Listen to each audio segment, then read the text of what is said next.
The 8-pointed star shown in the figure below is a popular quilting pattern. What percent of the entire 4x4 grid is covered by the star? So it's 4x4, so that means there's 16 squares. Now each square, I'm going to divide it into 2 to give 32, I guess, regions like that. And then we can just count those triangular regions. So we have 1, 2, 3, 4, 5, 6, 7, 8, 9, 10, 11, 12, 13, 14, 15, 16. So 16 are, let's see here, part of that star, and a total of 32. So that is basically a half, which is 50%. So that would be B. The table below shows the ancient Egyptian hieroglyphs that were used to represent different numbers. For example, the number 32 was represented by the hieroglyphs, these ones. What number is represented by the following combination of hieroglyphs? Okay, so I guess we use this. So this is 10,000.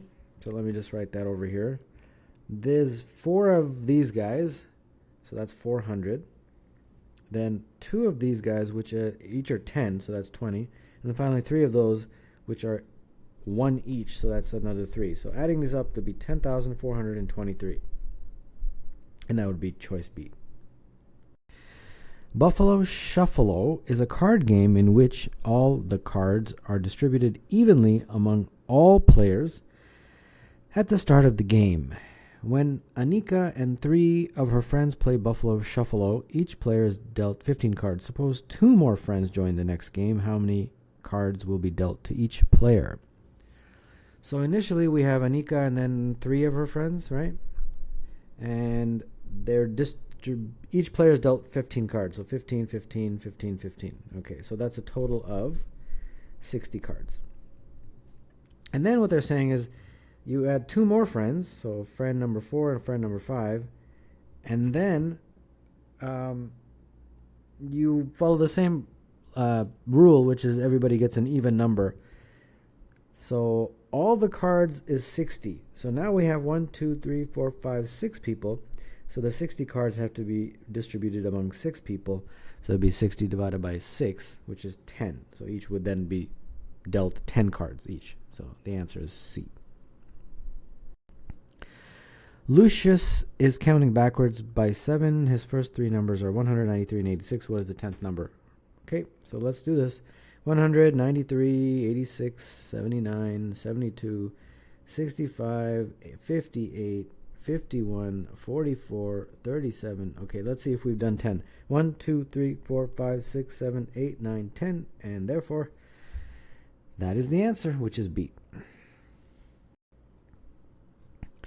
Betty drives a truck to deliver packages in a neighborhood whose street map is shown below. Betty starts at the factory labeled F and drives to location A, then B, then C, before returning to F. What is the shortest distance in blocks she can drive to complete the route? All right, well, I need to go for, I guess, as they say, from F to A to B and then to C, right? Okay, so shortest route. I don't think there's any trick here. Let's just 1, 2, 3, 4, 5, 6, 7, 8, 9, 10, 11, 12, 13, 14, 15, 16, 17, 18, 19, 20, 21, 22, 23, 24. I think that's it. So C is the answer.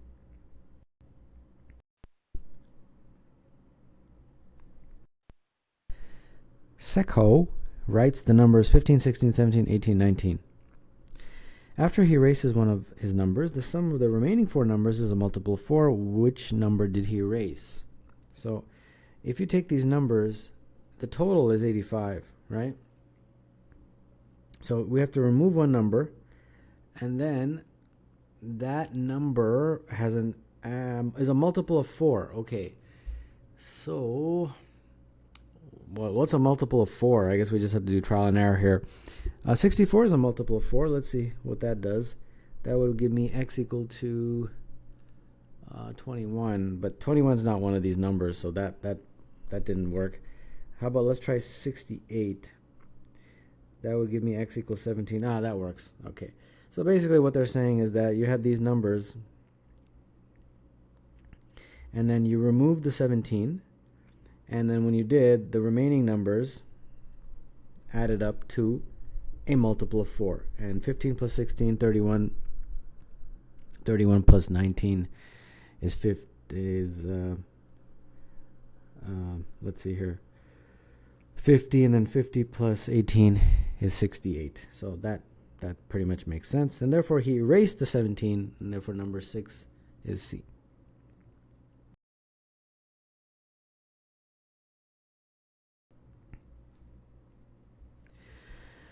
On the most recent exam on Professor Zochi's class, 5 students earned a score of at least 95%, 13 students at least 90%, 27 students at least 85%, and 50 students at least 80%. How many of the students earned a score of at least 80% and less than 90%? Okay, let's see here. Well, this is 5, correct? So, 5 students earn at least 95%. Okay. 13 students earned a score of at least 90%. So, I'm actually going to break this up into little sections here. So, what I'm going to do is write the number of people who scored between 95 and 100. And then the number of students who scored between 90 and 94. Then 85 to 89, and then 80 to 84. Now the numbers will be slightly different. So this is 5. Now 13 students scored at least 90%. So that is these two categories, correct? So if 13 students scored at least 90%, and we know that 5 are in this category, that means this category has to be 8. Got it? In a very similar way, 20 students scored at least 85%. So that means that these 3 have to add up to 27. If this is already 5, this is already 8, that means we have to subtract those from 27. So that would be 14 would be in this category. And then finally, all 4 categories is 50. 50 students scored at least 80. So we've already have 5, 8, and 14, which I believe is 27. So I have to subtract 27 from 50, and that would be 23 in this category. So then now finally we get to what they're asking for. How many students earned a score of at least 80 and less than 90?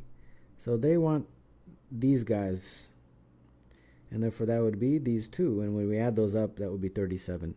And therefore that question is choice D.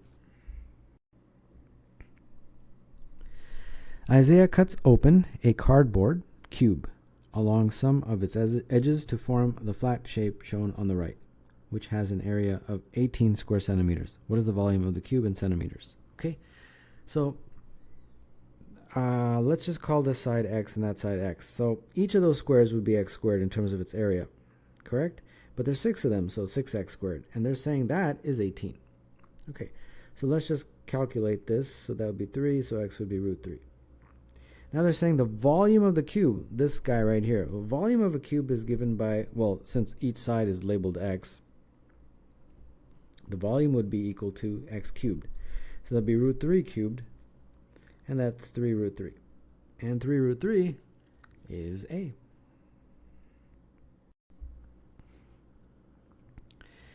Ning Li looks at the 6 pairs of numbers directly across from each other on a clock. She takes the average of each pair of numbers. What is the average of the resulting 6 numbers? Okay. So the first one that they've drawn, the average would be 8 plus 2 divided by 2, which is 5. The next one, 9 and 1. Wait, hold on. Let me do this. Let me see if I can do this properly here. And 9 and 3, sorry. 9 and 3. That is going to be 6. And then similarly, you just keep going. 10 and 4. That would be 7. And so on, right? 11 plus 5. That would be 8. 12 plus 6. 9. And finally, 1 plus 7 divided by 2, which is 4. And then we add up these guys.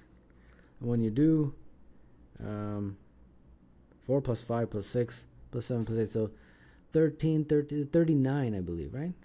39, that's the sum. And then they want the average, right? Okay, so the average would be divided by 6. And that, I believe, is 6.5.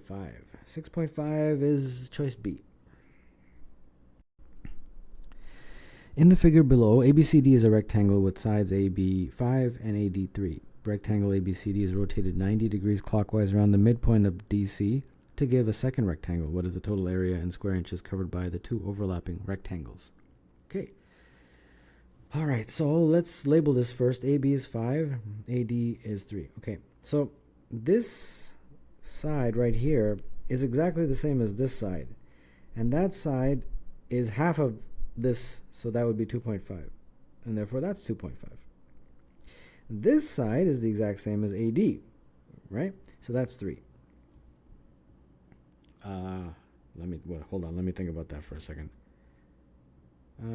Yeah, that whole thing is 3 because it's the same as AD. And then from here to here is 2.5. And therefore, from here to here, let me use a different color. This, therefore, would be 0.5, just that guy here. The whole thing across is 3, but just that segment is 0.5, okay. Now, what are they asking me for? Oh, and let's see here. What is the total area in square inches covered by the two overlapping rectangles? Okay.